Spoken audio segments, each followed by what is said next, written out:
All right, we have Chyanne Phillips, and here is her audience. And we got Jocelyn, one last team member here. What are we doing? Speech. Okay, go ahead, Chyanne. Hello, my name is Chyanne Phillips, and today I will be reading an excerpt from one of my favorite novels. The story Atonement, written by Ian McEwan, tells the story of a man and woman who were separated from each other for years due to the woman's younger sister, Brandy. She was young and oblivious and called the police on him because she suspected that he had molested one of her cousins. He was sent to prison for years, and as Brandy grew older and realized what she had done, she tried to go back and apologize for her actions. The excerpt from this novel that I chose touches on the pain that Tom felt having to be away from someone he loved for so long. She barely nodded. She did not dare speak. At the mention of dying, a surge of feeling had engulfed him, pushing him beyond anger into an extremity of bewilderment and disgust. His breathing was irregular and heavy. He clenched and unclenched his right fist, and still he stared at her, into her, with the rigidity, with the savagery in his look.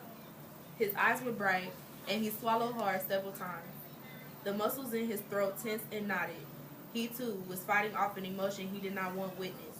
She had learned the little she knew, the tiny, next to nothing scraps that came the way of a trainee nurse in the safety of the ward and the bedside. She knew enough to recognize that memories were crowding in, and there was nothing he could do. They wouldn't let him speak.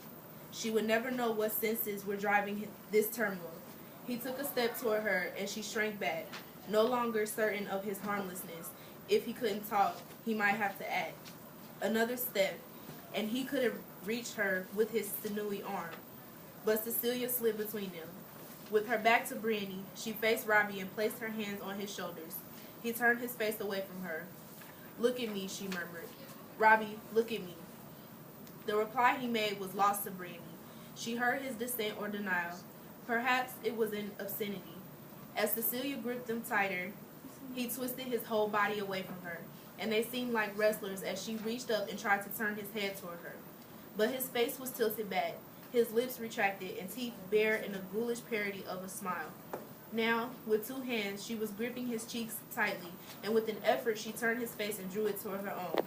At last, he was looking into her eyes, but still she kept her grip on his cheeks. She pulled him closer, drawing him into her gaze until their faces met, and she kissed him lightly, lingeringly on the lips. With the tenderness that Brandy remembered from years ago, walking in the night, Cecilia said, "Come back, Robbie, come back."